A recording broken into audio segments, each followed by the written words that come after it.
The biggest mistake I see is not having your strategy really put together or making emotional decisions.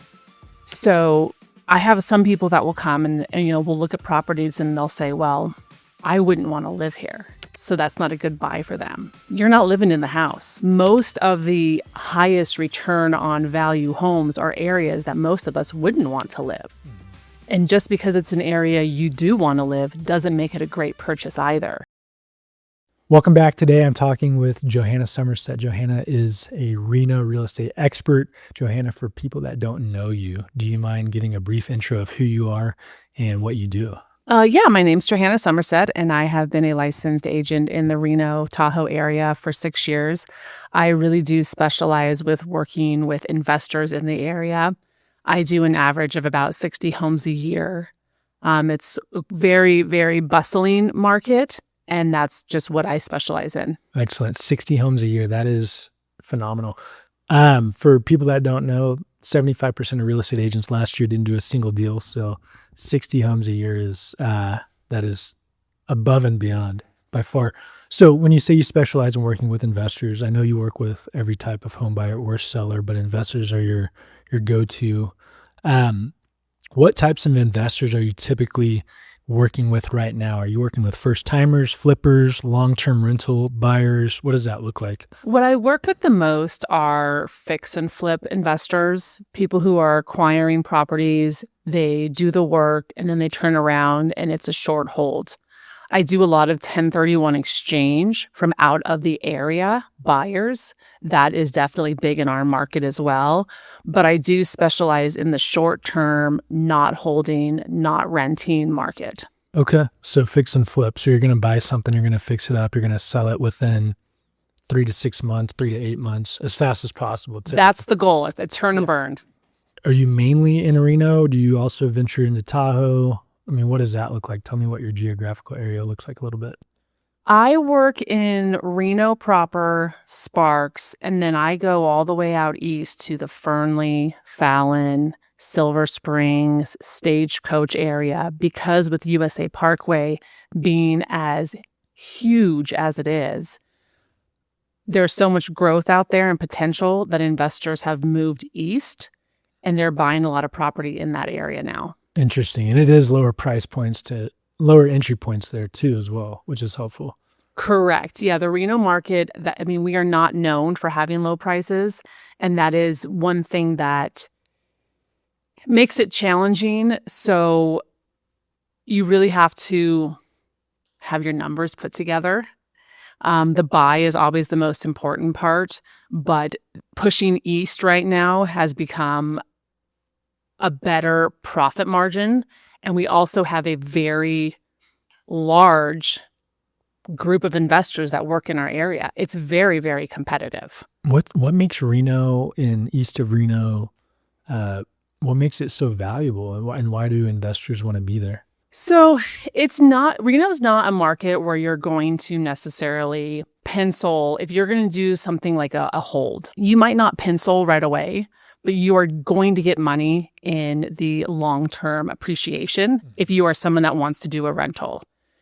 If you are someone that wants to do a fix and flip, we have so many properties that are older, that are in that category, that it's not hard to find them. It's just competitive in that there are so many investors in the market looking. It's become very popular, and I would say, almost people watch an HGTV show and they're like, oh, I'm gonna become a flipper. Well, that's not really how it works, but we do see fluctuations of people entering the market and then leaving the market as investors because you have 1 or 2 bad deals and you're out. It doesn't take a lot. It's high risk. It's super high risk, and you really, really need to know what your strategy is going into the buy.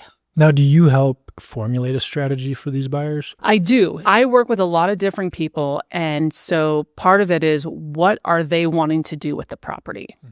Do they want to do a long-term hold? If you're going to do something with a rental, you really need to know the pockets of the Reno-Sparks area where the rents are going to command the price that you're going to pay for the property. Right.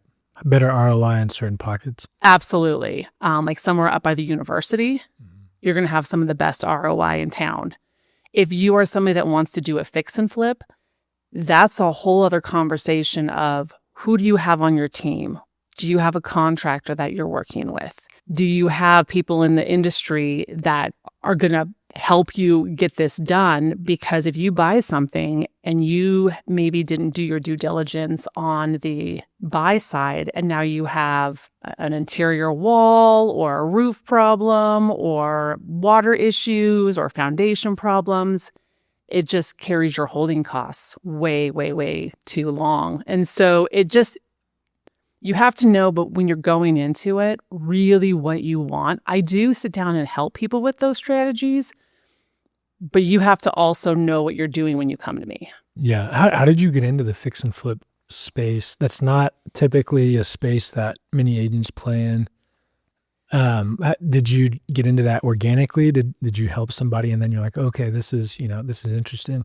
That is exactly how it started. I met someone through somebody who is an investor in town, and they've been doing fix and flips for many, many years before I came along.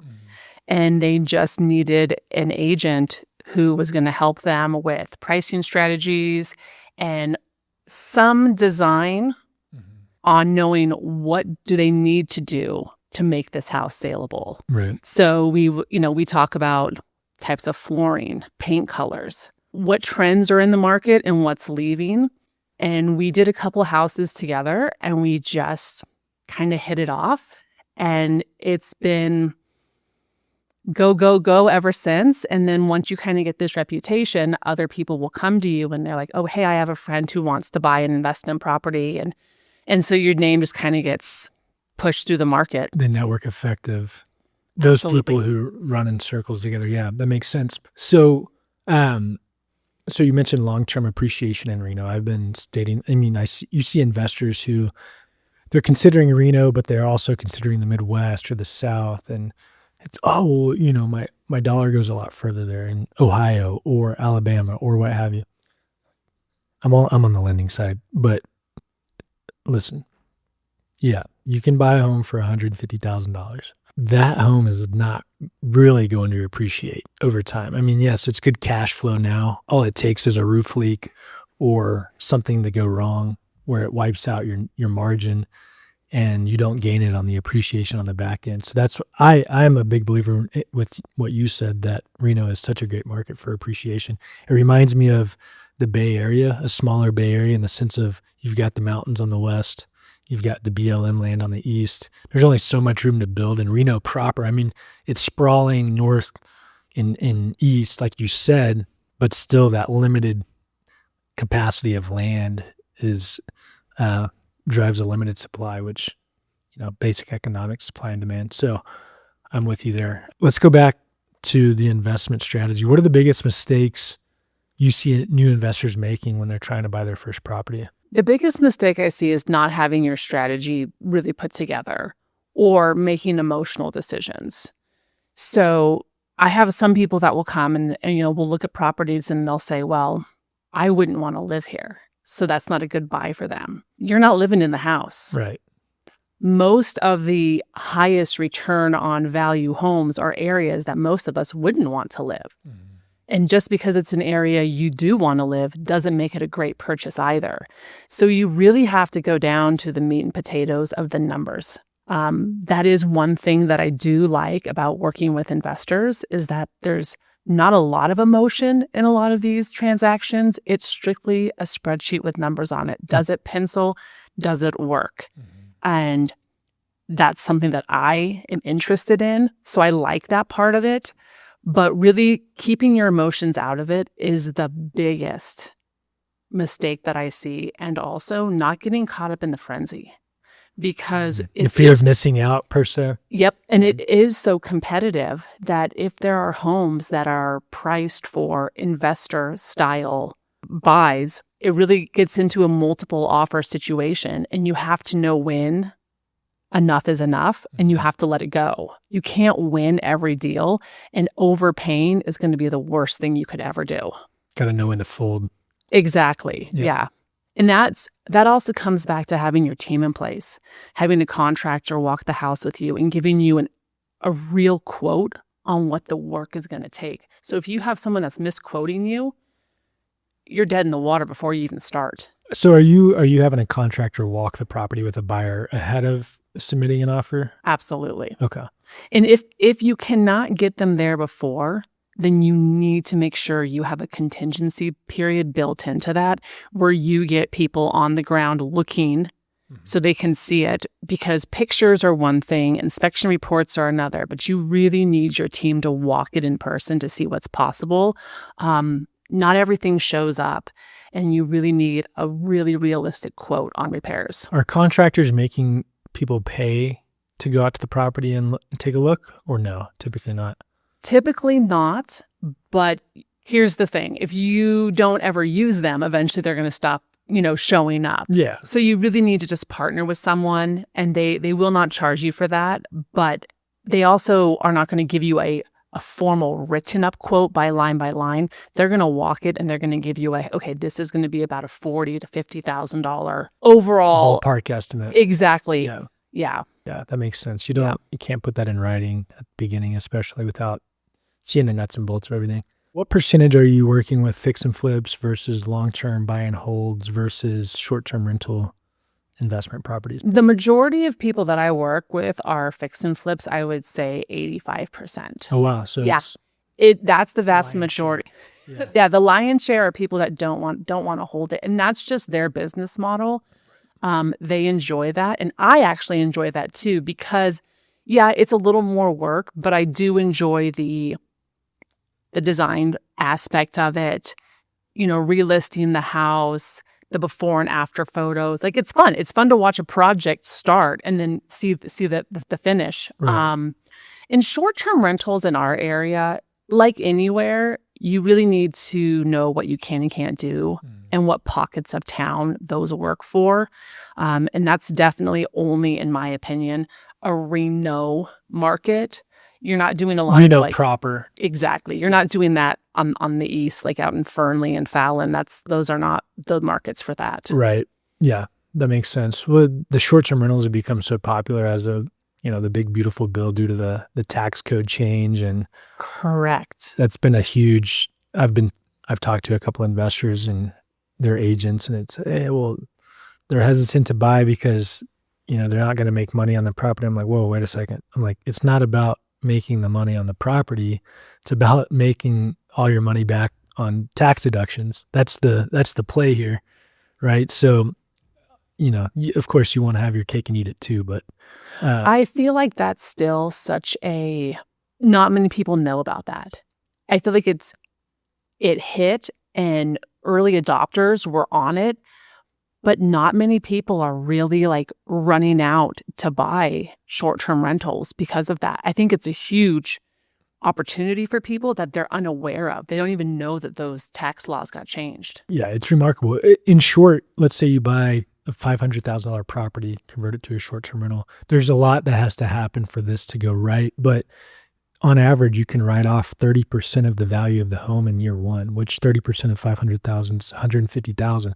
If you're a W-2 wage earner, let's say you're in tech in the Bay Area, or let's say you have usually a high tax bill, that's 150,000 off the top line of your taxes, which for a lot of people, that tax loss can carry over multiple years and still zero out your entire tax bill for the year. So it's a huge cheat code, and it's not cheating at all. I just call it a cheat code because it feels like it is, but it's not. Right. It feels like it, but I feel like more people should be taking advantage of this than actually are. Yeah, it's remarkable. I don't know why I'm not taking advantage of it, to be honest. There you go. Biggest mistakes for new investors are not having the contractor walk the property and give you, ballpark numbers, not having a strategy in place before offering on properties. Also getting too emotional. How are investors structuring deals in today's market? Are you seeing more creative financing? Are more partnerships? Is it still mostly going through traditional lenders such as us who offer fix and flip loans? Very little traditional lending. A lot of it is creative finance, private loans. I still see hard money loans, a lot of cash in the market, but Reno itself is a 25% market where everything's bought in cash. So I rarely see a traditional loan come through with investors. So, and that makes sense. I mean, traditional loans are hard money, private money, same thing for the most part. Those are going to be much easier to obtain. You're just going to pay the investor a return, and it's pretty easy. So that makes a lot of sense. If someone wanted to buy their first investment property in the next 6 to 12 months, let's say they're a beginner, what would you tell them to start doing today to be successful? Today, I would say pick an area and watch. Just start watching. And when you say watch, what do you need to watch? I would watch what's coming on the market, what's selling, what price they're selling at, what the days on the market is, because days on the market equals holding costs. So you buy something and you want to fix it. You're paying interest on the loan. Yep. You've got interest maybe on, the construction material, what have you. Yep. And you have insurance costs. I mean, things start to add up.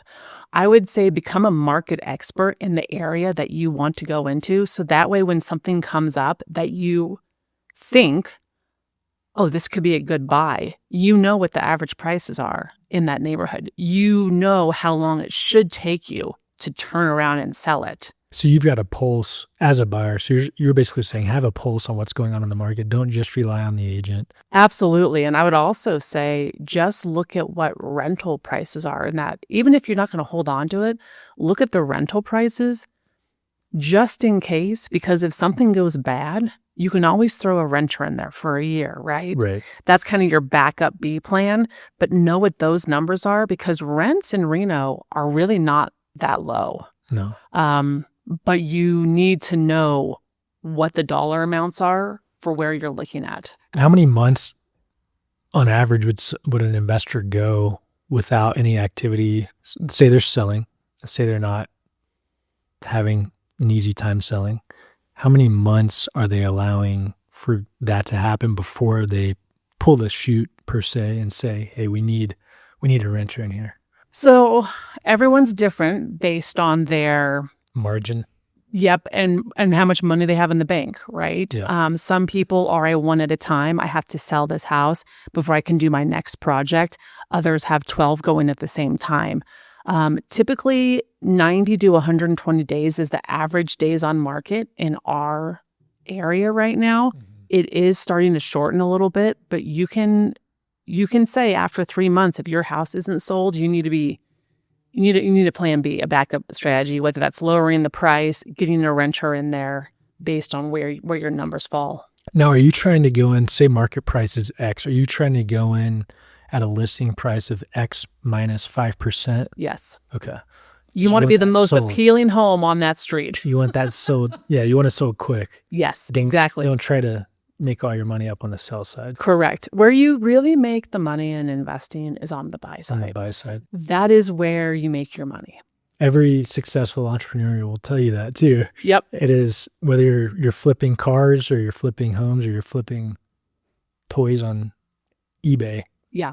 Well, make it on the buy side. Northern Nevada, 25% of the homes are investment properties. 25%. And of those 25%, 90% of those are owned by small-time investors. We're talking 10 properties or less. 1 to 5. 1 to 5. We do not have huge commercial investors in our market buying up gobs and gobs of homes. I know that's, conversation that you hear on the news, but that's not our market. We are individual investors buying, selling, holding. So it's a very unique market from that regard. I mean, 1 in every 4 homes is an investment property. Yeah, it's pretty remarkable. Johanna, is there anything you'd like to add? I know this has been short and sweet and to the point. For those people that want to work with you, you're a fix and flip specialist.